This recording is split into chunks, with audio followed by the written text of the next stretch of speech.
નમસ્કાર વિદ્યાર્થી મિત્રો, ધોરણ 11 સાયન્સ ભૌતિક વિજ્ઞાન વિષયના ત્રીજા ચેપ્ટર કે જેનું નામ છે સુરેખ પથ પર ગતિ.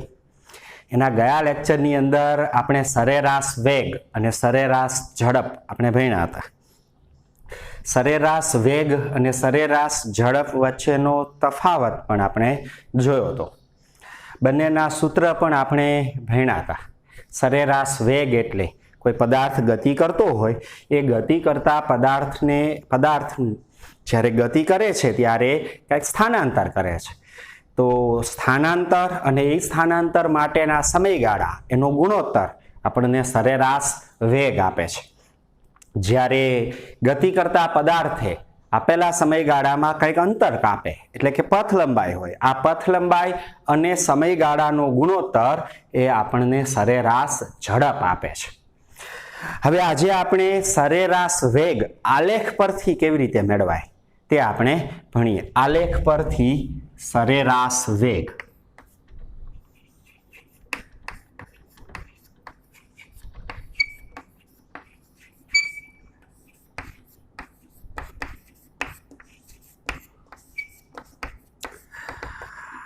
આગળ આપણે જોયું હતું કે ગતિના અભ્યાસ કરવા માટે આલેખ એક પાવરફુલ ટૂલ છે. એક્સ વિરુદ્ધ ટી નો આલેખ અલગ અલગ આકારમાં હોય તો એની મદદ વડે ગતિનું વર્ણન આપણે કરી શકીએ. તો આલેખ પરથી સરેરાશ વેગ કેવી રીતે મળે? તો મહત્વની વાત, સ્થાન એક્સ વિરુદ્ધ સમય ટી ના આલેખનો ઢાળ આપણને સરેરાશ વેગ એનું મૂલ્ય આપે છે. આલેખ પરથી સરેરાશ વેગ કેવી રીતે મળે? તો સ્થાન x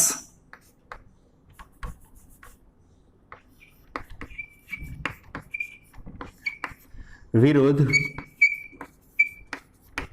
સમય t ના આલેખનો ઢાળ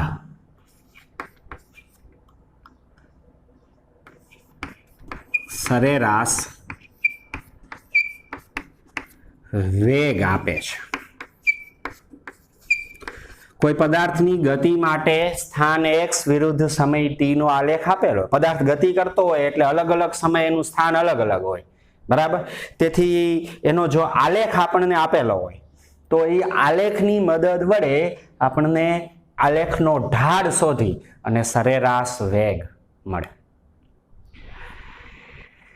સમજો કે એક પદાર્થ નિયમિત ગતિ કરે છે. કોઈ પદાર્થ નિયમિત ગતિ કરે છે. નિયમિત ગતિ કરતા પદાર્થનું સ્થાન x વિરુદ્ધ સમય t એનો આલેખ ધારો કે આકૃતિમાં દર્શાવ્યા મુજબ આવો મળે છે.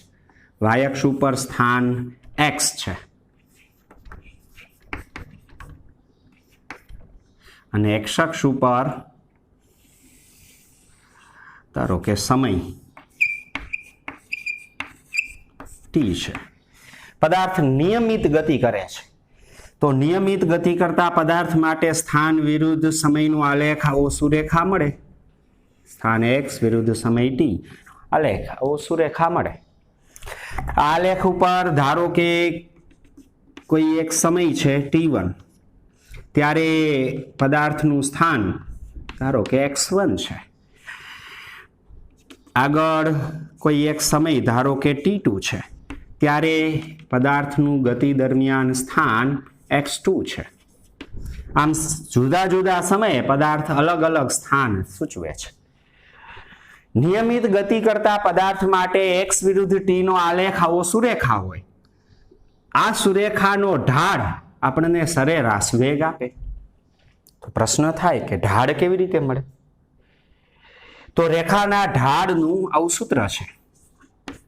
રેખાનો ઢાળ બરાબર વાયામનો તફાવત છેદમાં x યામનો તફાવત. y અક્ષ પર જે યામ હોય તે y યામનો તફાવત, એટલે કે અંતિમ વાયામ માઇનસ પ્રારંભિક વાયામ ના છેદમાં x યામનો તફાવત.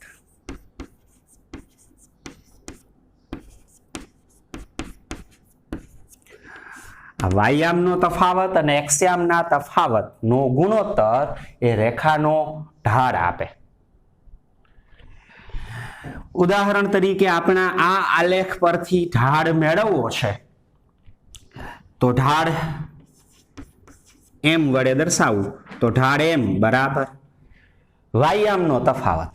આપણી પાસે બે વાયામ છે, એક આ t1 સમયનો અને એક t2 સમયનો. પ્રારંભમાં t1 સમયે સ્થાન x1 છે એટલે આ પ્રારંભિક વાયામ છે. t2 સમયે સ્થાન x2 છે, આ વાયક્ષ છે જેના ઉપર આપણે સ્થાન x લખેલા છે બરાબર. આ વાયક્ષ ઉપર આ પ્રારંભિક વાયામના અંતિમ વાયામ, તો વાયામનો તફાવત એટલે અંતિમ વાયામ x2 માઇનસ પ્રારંભિક વાયામ x1 ના છેદમાં એક્સયામનો તફાવત, તો x અક્ષ ઉપર સમય છે તો અંતે સમય t2 અને પ્રારંભમાં સમય t1, તેથી અંતિમ સમય t2 માઇનસ પ્રારંભિક સમય t1.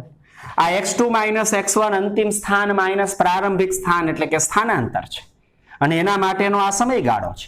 તો સ્થાનાંતર અને સમયગાળાનો ગુણોત્તર આપણને ખબર છે સરેરાશ વેગ આપે. તેથી આ આલેખ માટે સરેરાશ વેગ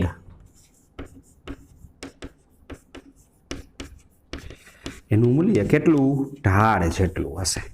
તેથી ઢાળ અને સરેરાશ વેગ બંને કેવા થાય?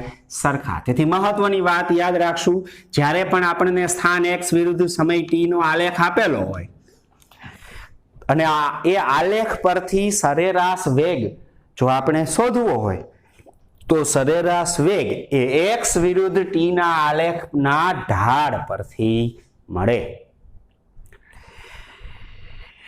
આમ આવી નિયમિત ગતિ માટે x વિરુદ્ધ t ના આલેખનો આ રીતે ઢાળ શોધી અને આપણે સરેરાશ વેગ મેળવી શકીએ. આલેખમાં અહીંયા આંકડાઓ આપેલા હોય, સમજો કે અહીંયા 2 સેકન્ડ, અહીંયા 4 સેકન્ડ, અહીંયા સ્થાન આપ્યા હોય 5 મીટર, 10 મીટર.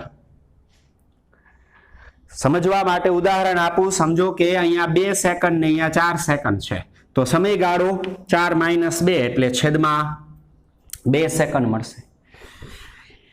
અહીંયા સ્થાન ધારો કે 5 મીટર ને 10 મીટર છે તો 10 માઇનસ 5 એટલે 5 મીટર સ્થાનાંતર, સમયગાળો 2 સેકન્ડ તો 5 ભાગ્યા 2 એટલે 2.5. ઢાળ મળ્યો રેખાનો 2.5, તો એ સરેરાશ વેગ સૂચવે. સરેરાશ વેગ એને અનુરૂપ x2 માઇનસ x1 છેદમાં t2 minus t1 delta x ના છેદમાં ડેલ્ટા t. સમયગાળો અને સ્થાનાંતર અને સમયગાળાનો ગુણોત્તર સરેરાશ વેગ આપે. અહીંયા પદાર્થ ગતિ કરે છે ત્યારે સમય સાથે એનું સ્થાન વધતું જાય છે, તેથી હંમેશા x2 મોટા હશે x1 કરતા. તેથી અહીં ઢાળ ધન છે, તેથી સરેરાશ વેગ ધન છે. અહીં આ આલેખમાં ઢાળ ધન છે,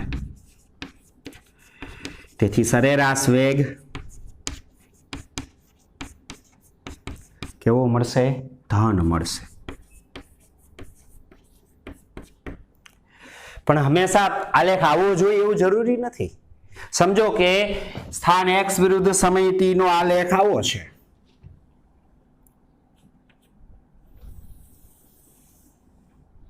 y અક્ષ ઉપર સ્થાન x અને x અક્ષ ઉપર સમય t છે. ધારો કે પદાર્થ આવી રીતે ગતિ કરે છે. આ પ્રારંભમાં સ્થાન છે, સમય સ્થાન હશે અને સમય સાથે પદાર્થ જેમ જેમ સમય વધતો જાય એનું સ્થાન ઘટતું જાય છે, સ્થાન ઘટે છે. તો આના ઉપર અલગ અલગ બે બિંદુઓએ બે સમય લઈએ. ધારો કે અહીંયા સમય t1 પ્રારંભમાં, અંતે સમય t2. પ્રારંભમાં સ્થાન ધારો કે x1, અહીંયા સ્થાન x2. અહીંયા 0 સ્થાન ને સમય હશે, 0 થી આમ સ્થાન વધતું જાય. તો આના કરતા આ સ્થાન મોટું હોય તો નાનામાંથી મોટું બાદ કરો તો ઢાળ ઋણ મળે. તેથી જ્યારે આ તરફ આમ રેખા હોય ત્યારે ઢાળ આપણે શોધીએ તો ઢાળ ઋણ મળે. અહીં ઢાળ આલેખ માટે ઢાળ ઋણ છે, તેથી સરેરાશ વેગ આપણને ઋણ મળશે. તો આ આલેખ માટે અહીં ઢાળ ઋણ છે. તેથી આ આલેખથી ગતિ કરતા પદાર્થનો સરેરાશ વેગ ઋણ મળશે. આવા આલેખથી જે ગતિ થાય છે એ ગતિ માટે x વિરુદ્ધ t ના આલેખનો ઢાળ જો આ રીતે આમ નમેલો હોય તો આવા આલેખ માટે ઢાળ ઋણ મળે અને તેથી સરેરાશ વેગ આપણને ઋણ મળશે. જો x વિરુદ્ધ t નો આલેખ આવો આપેલો હોય, સ્થાન x વિરુદ્ધ સમય t એનો આલેખ સમયની અક્ષને સમાંતર હોય, સમયની અક્ષને આમ સમાંતર છે, તો અહીંયા આને અનુરૂપ બે સમય લઈએ, એક t1 એક t2, તો એને અનુરૂપ બંને માટે સ્થાન x1 ને x2 એક જ સરખા મળશે. x1 અને x2 એક જ સરખા મળશે. પ્રારંભમાં સ્થાન x1 એટલું જ અંતે સ્થાન x2. તો પ્રારંભિક અને અંતિમ સ્થાન સરખા હોય તો x2 ને x1 સરખા છે તો x2 માઇનસ x1 0 થશે, તેથી ઢાળ શૂન્ય થશે. તેથી જ્યારે પણ x વિરુદ્ધ t નો આલેખ સમયની અક્ષને સમાંતર હોય ત્યારે અહીં ઢાળ શૂન્ય છે. આ પદાર્થ આલેખ માટે ઢાળ કેટલો છે? શૂન્ય. તો આ રીતે જે ગ્રાફથી આ ગ્રાફ આપેલો હોય ને પદાર્થનો સરેરાશ વેગ પૂછે તો અહીં ઢાળ શૂન્ય હોવાથી પદાર્થનો સરેરાશ વેગ શૂન્ય છે તેમ કહેવાય. આમ x વિરુદ્ધ t ના આલેખના ઢાળ પરથી આપણને સરેરાશ વેગનું મૂલ્ય મળે. સીધી વાત યાદ રાખશું આપણે, જ્યારે આ રીતે આમ રેખા આપેલી હોય, x વિરુદ્ધ t ના આલેખ આ રીતે આમ નમેલો હોય ત્યારે ઢાળ ધન હોય, અને ઢાળ ધન હોય તો સરેરાશ વેગ ધન હોય. આનાથી ઉલટો આમ નમેલો હોય, x વિરુદ્ધ t નો આલેખ આવી રીતે આમ નમેલો હોય તો આવા રેખાનું ઢાળ, આ રીતે નમેલી રેખાનું ઢાળ એ ઋણ હશે તો સરેરાશ વેગ ઋણ હશે. જો x વિરુદ્ધ t નો આલેખ સમયની અક્ષને સમાંતર હોય તો અહીં ઢાળ શૂન્ય છે, તેથી સરેરાશ વેગ શૂન્ય થશે. આ ઉપરાંત આ ઢાળ tan θ સૂત્રની મદદ વડે પણ મેળવી શકાય. કોઈ પણ રેખાનો ઢાળ એ tan θ સૂત્રની મદદ વડે પણ મળે, જ્યાં θ એ રેખા એ x અક્ષ સાથે બનાવેલો ખૂણો છે. અહીં આકૃતિમાં આવો એક ત્રિકોણ વિચારો તો આ ત્રિકોણ માટે આ ખૂણો θ છે. tan θ એટલે સામેની બાજુના છેદમાં પાસેની બાજુ. સામેની બાજુ એટલે શું થશે? x2 માઇનસ x1, અને પાસેની બાજુ એટલે શું થશે? t2 minus t1. તેથી ઢાળ અન્ય રીતે tan θ ની મદદ વડે મેળવી શકાય, જ્યાં θ એ રેખાએ ગતિ દર્શાવતી રેખાએ x અક્ષ સાથે બનાવેલો ખૂણો છે. આલેખ આપે, આંકડાઓને બદલે અહીં ખૂણો આપી દઈએ ખાલી, તો પણ આપણે ઢાળ કેવી રીતે મેળવી શકીએ? તો કે ઢાળ બરાબર tan θ. આ રીતે નમેલી રેખા માટે આ tan θ ધન હશે, આ રીતે નમેલી રેખા માટે tan θ ઋણ મળે. પરિણામે અહીંયા ઢાળ ધન, અહીંયા ઢાળ ઋણ. અહીંયા ઢાળ જ શૂન્ય મળશે, ઢાળ જ શૂન્ય મળશે.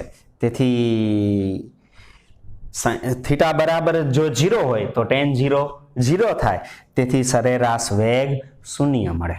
આમ આલેખની મદદ વડે સરેરાશ વેગ એ આ રીતે x સ્થાન x વિરુદ્ધ સમય t ના આલેખનો ઢાળ એ આપણને સરેરાશ વેગનું મૂલ્ય આપે.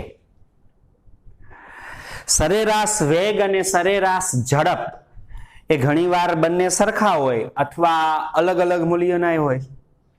આગળના લેક્ચરમાં જ આપણે જોયું હતું કે જ્યારે કોઈ પદાર્થ સુરેખ પથ ઉપર આમ સીધા માર્ગે એક જ દિશામાં ગતિ કરતો હોય, દિશા બદલ્યા વગર ગતિ કરતો હોય, તો ગતિ કરતા પદાર્થ માટે એક પરિમાણમાં દિશા બદલ્યા વગર સીધા જ આગળ ગતિ કરતા પદાર્થ માટે સરેરાશ વેગ અને સરેરાશ ઝડપ સરખા મળે.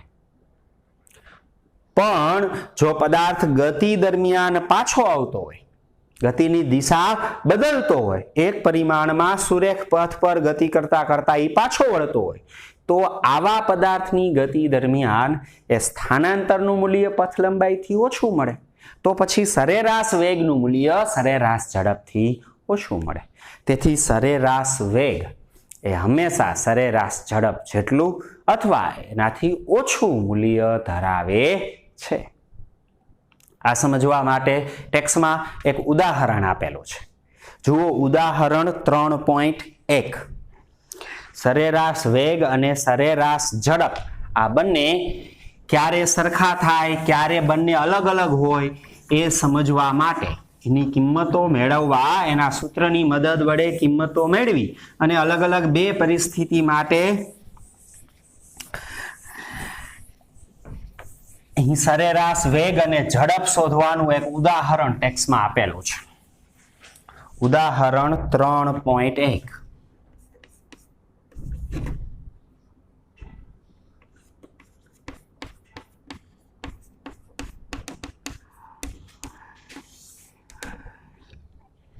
જો ટેક્સ્ટમાં રકમ કંઈક આવી છે.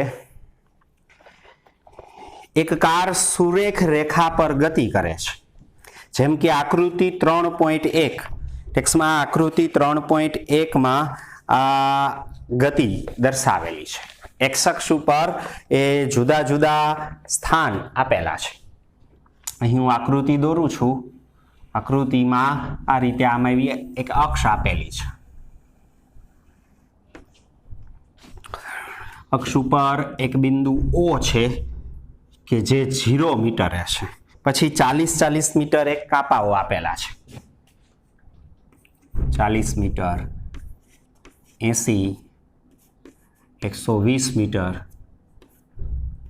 160 metre, 200 metre, 240 metre, 280 metre, 320 metre, 360 metre અને 400 મીટર. અહીં એક્સ અક્ષ ઉપર સ્થાન એ મીટર એકમમાં છે. આ તરફ ધન એક્સ અક્ષ છે. બરાબર. અહીં બિંદુના નામ 0 મીટર પાસે O બિંદુ, 240 મીટર પાસે બિંદુનું નામ આપ્યું છે આકૃતિમાં Q અને 360 મીટર પાસે P. આ આકૃતિ દાખલો પૂછાય તો રકમમાં આપે. બરાબર. એવી જ રીતે ઋણ એક્સ અક્ષ ઉપર -40, -80, -120, -160 આ રીતે આ તરફ ઋણ એક્સ અક્ષ છે. બરાબર. અહીંયા એક R બિંદુ રહેલું છે. -120 મીટર સ્થાને બિંદુ R રહેલો છે. 40 મીટરના આ કાપાઓ છે. ઉગમ બિંદુઓથી ધન એક્સ અક્ષ તરફ સ્થાન ધન, ઋણ એક્સ અક્ષ ઉપર સ્થાન ઋણ. O બિંદુનું સ્થાન 0, Q બિંદુનું સ્થાન 240, P બિંદુનું 360, R બિંદુનું -120 મીટર સ્થાન છે. આવી આકૃતિ રકમમાં આપેલી છે. આ આકૃતિ મુજબ એક કાર સુરેખ પથ પર ગતિ કરે છે. જેમ કે આકૃતિ 3.1માં OP. આ કાર 18 સેકન્ડમાં O થી P પર જાય છે. કાર છે એ 18 સેકન્ડમાં, રકમમાં કીધું છે 18 સેકન્ડમાં O થી P પર પહોંચે છે. O બિંદુથી ગતિની શરૂઆત કરે, ગતિ કરતા કરતા O થી P પર પહોંચવા કેટલો સમય લે છે? 18 સેકન્ડ. અને 6 સેકન્ડમાં P થી Q પર જાય છે. પછી 6 સેકન્ડમાં એ P થી Q પર પહોંચે છે. 6 સેકન્ડમાં તે P પરથી Q પર પહોંચે છે. એટલે કે અહીંયાથી આમ પાછી વળે છે. બરાબર. તો પ્રશ્ન છે, બે પ્રશ્ન A અને B. પહેલા A, કાર O થી P પર જાય ત્યારે, અને પછી બીજો પ્રશ્ન B, O થી P અને P થી Q પર જાય ત્યારે આ બંને કિસ્સા માટે સરેરાશ વેગ અને સરેરાશ ઝડપ શું હશે? તો પહેલા O થી માત્ર ક્યાં સુધીની ગતિ માટે? O થી P ની ગતિ માટે સરેરાશ વેગ અને સરેરાશ ઝડપ આ બંને મેળવવાના છે. તો પહેલા સરેરાશ વેગ. સરેરાશ વેગ એટલે સ્થાનાંતર ના છેદમાં સમયગાળો. O થી P દરમિયાન સરેરાશ વેગ બરાબર કાર O થી શરૂ કરી P પર પહોંચે તો પ્રારંભિક સ્થાન 0 અને અંતિમ સ્થાન 360. તો સ્થાનાંતર 360 માઇનસ 0 360 માઇનસ 0 છેદમાં O થી P પર પહોંચવા કેટલો સમય લે છે? 18 સેકન્ડ. તો 360 ભાગ્યા 18 18 દુ 36 એટલે 20 મીટર પર સેકન્ડ. તો O થી P ની ગતિ દરમિયાન એ સરેરાશ વેગ એ આપણને 20 મીટર પર સેકન્ડ જેટલો મળે. જ્યારે સરેરાશ ઝડપ બરાબર પથ લંબાઈ અથવા કાપેલું અંતર ના છેદમાં સમયગાળો. અહીંયા પદાર્થ O થી P પર પહોંચે એટલે 360 મીટર અંતર કાપે છે. તો સ્થાનાંતર જેટલું છે એટલું જ સુરેખ પથ ઉપર એક જ દિશામાં ગતિ દરમિયાન પથ લંબાઈ એટલી જ છે 360 અને સમયગાળો 18 સેકન્ડ જ છે. તેથી 360 ભાગ્યા 18 એટલે 20 મીટર પર સેકન્ડ. તેથી સરેરાશ ઝડપ એટલી જ મળે છે. તેથી O થી P ની ગતિ દરમિયાન સરેરાશ વેગ અને સરેરાશ ઝડપ સરખા છે 20 મીટર પર સેકન્ડ. બરાબર. બીજો પ્રશ્ન બી. રકમમાં એમ કીધું છે કાર O થી P પર જઈ Q પર પાછી ફરે. O થી P અને P થી Q. O થી P પર જાય ને P થી Q પર પાછી ફરે. આ ગતિ દરમિયાન સરેરાશ વેગ અને સરેરાશ ઝડપ. હવે આ બીજા કિસ્સા માટે સરેરાશ વેગ ને સરેરાશ ઝડપ મેળવીએ. તો સરેરાશ વેગ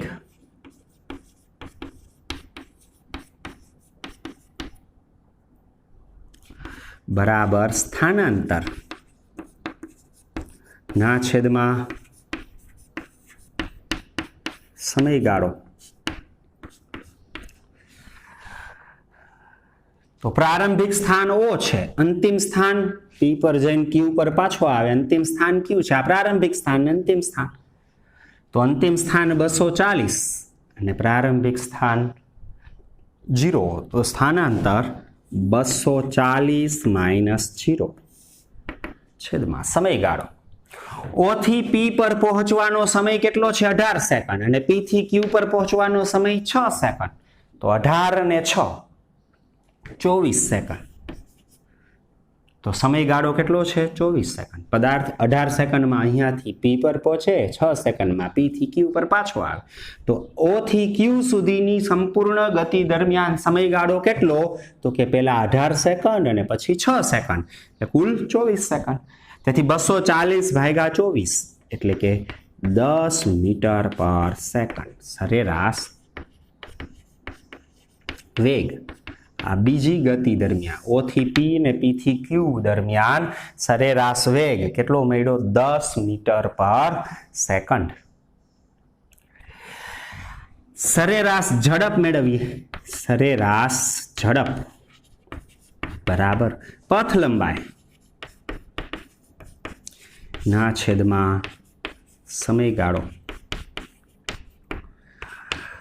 તો હવે આ O થી P અને P થી Q દરમિયાન પથ લંબાઈ. તો પહેલા O થી P પર પહોંચે એટલે કેટલું અંતર કાપે?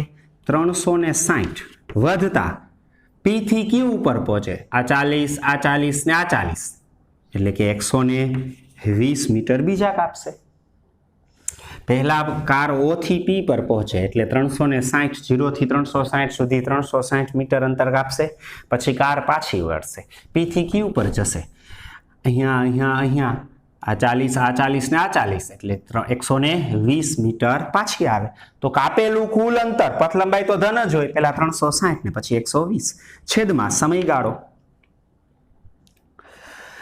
અહીંયાથી આ સમય 18 અને આ સમય 6, 18 ને 6 24 બરાબર. સરેરાશ ઝડપ બરાબર પથ લંબાઈના છેદમાં સમયગાળો. પથ લંબાઈ કાપેલું કુલ 360 વત્તા 120 મીટર. તેથી સરેરાશ ઝડપ